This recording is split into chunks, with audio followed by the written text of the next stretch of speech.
بسم اللہ الرحمن الرحیم۔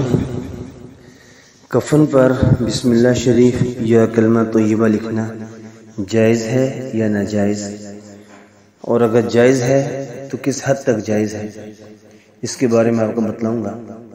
سب سے پہلی بات تو یہ ہے کہ جب بھی کسی مسئلے میں اختلاف ہو تو اس کی دلیل تلاش کرنی چاہیے، پھر اسے عقل سے سمجھنے کی کوشش کرنی چاہیے کہ کون سی بات جو ہے صحیح ہے۔ محض ہٹ درمی پہ رہنا، ضد پہ رہنا کسی کا نقصان نہیں ہوتا، انسان اپنا نقصان کرتا ہے، اور ایک مسلمان کی شان کے خلاف ہے کہ اندھا ہو کر ضد اور ہٹ درمی پہ قائم رہ کر اپنی دنیا، قبر اور آخرت کو جو ہے برباد کرے۔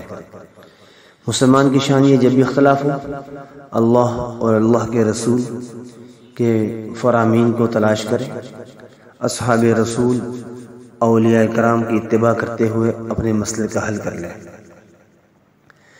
اب جو گنجائش دی گئی ہے کہ میت پر یا کفن پر لکھنے کی، وہ یہ ہے کہ سب سے بہتر طریقہ یہ ہے کہ اپنی شہادت کی انگلی سے میت کے جو ہے ماتھا، اس پر بسم اللہ شریف لکھی جائے، اور اس کے سینے پر جو ہے کفن پہنانے سے پہلے جو ہے کلمہ طیبہ جو ہے وہ لکھ دیا جائے شہادت کی انگلی سے، بغیر کسی چیز کے۔ سب سے افضل اور اعلیٰ طریقہ اور بغیر کسی اختلاف کے یہ انسان کام جو ہے کر سکتا ہے۔ اس کے برعکس اگر دیگر ہم کام کریں گے تو اس میں اختلاف بھی ہوگا، اور اگر انسان سوچے تو انسان کی عقل بھی اس بات کا تقاضا کرے گی کہ اپنے آپ کو ایسے کام سے بچاؤ۔ دیکھیں، ہمیں دین یہ سکھاتا ہے، ہمیں قرآن حدیث اور اصحاب رسول رضوان اللہ تعالی علیہم اجمعین اولیاء کرام کی تعلیمات سے سبق ملتا ہے کہ دین ادب کا نام ہے، دین ہمیں ادب سکھاتا ہے۔ بے ادبی جو ہے یہ اس کی اجازت نہیں ہے۔ اب کلمہ طیبہ کی بھی حرمتی ہو، بسم اللہ شریف کی بھی حرمتی ہو، اس کی اجازت نہیں ہے۔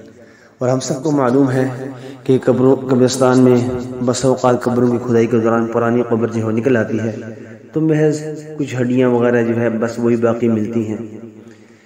باقی ہاں جو نیک لوگ ہوتے ہیں، اولیاء کرام، علماء کرام، حفاظ کرام، ان کی جو میت ہے، ان کے جو اجسام ہیں، رب تعالیٰ انہیں محفوظ رکھتا ہے، مٹی انہیں نہیں کھاتی، اور ان کے جسم اسی طرح محفوظ رہتے ہیں۔ بے شمار واقعات ہمارے سامنے آ بھی چکے ہیں، لیکن عام انسان جو ہے اس کے بارے میں یہی نظر آتا ہے، سمجھ آتی ہے، تجربہ بھی ہے کہ اس کا جسم جو ہے کچھ عرصے بعد فنا ہو جاتا ہے، پھٹ جاتا ہے۔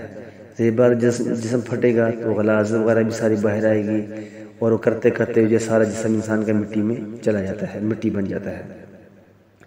اگر ہم نے کلمہ طیبہ کو لکھا ہوگا کسی پکے مارکر وغیرہ سے، جیسے آج کل لکھا جاتا ہے، تو ظاہری بات ہے کلمہ کی بھی حرمتی، بسم اللہ شریف لکھی ہے اس کی بھی حرمتی، اس کی دین اجازت نہیں دیتا۔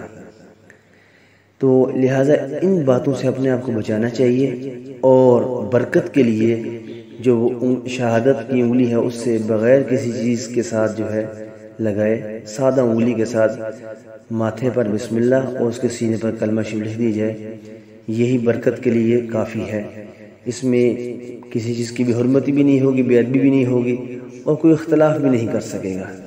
لہذا ایسے کام کو اپنانا جو ہے بہت اولیٰ اور افضل ہے۔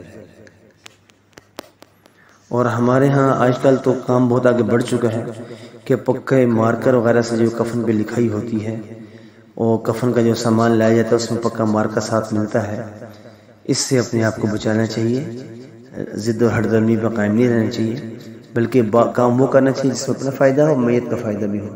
باقی اصل تو انسان کے ساتھ اعمال ہوتے ہیں۔ اگر انسان مسلمان تھا، ایمان کی حالت میں دنیا سے رخصت ہوا، تو پھر ان چیزوں کا فائدہ انسان کو ہوتا ہے، اور اگر انسان کے ساتھ ایمان نہیں تھا، بغیر ایمان کے وہ چلا گیا، تو آپ کچھ بھی رکھ دیں اس کے ساتھ قبر میں، قرآن ہی کیوں نہ رکھ دیں، بیت اللہ کا غلاف ہی کیوں نہ اس کے ساتھ رکھ دیں، اس کو قطعاً کسی چیز کا فائدہ نہیں ہوگا۔ کلمہ اس کے اوپر لکھ دیں، جو مرضی کر لیں، کچھ فائدہ نہیں ہوگا۔ تو اصل وہی ہوتا ہے کہ انسان ایمان کے ساتھ گیا ہو اور کیسے اعمال ساتھ لے کر گیا ہے۔ ہاں ان چیزوں سے جو ثبوت ہمیں دیا گیا ہے اس پر اسی حد تک عمل کرنا چاہیے، آگے بڑھنے کی کوشش نہیں کرنی چاہیے، اس میں نقصان ہوگا۔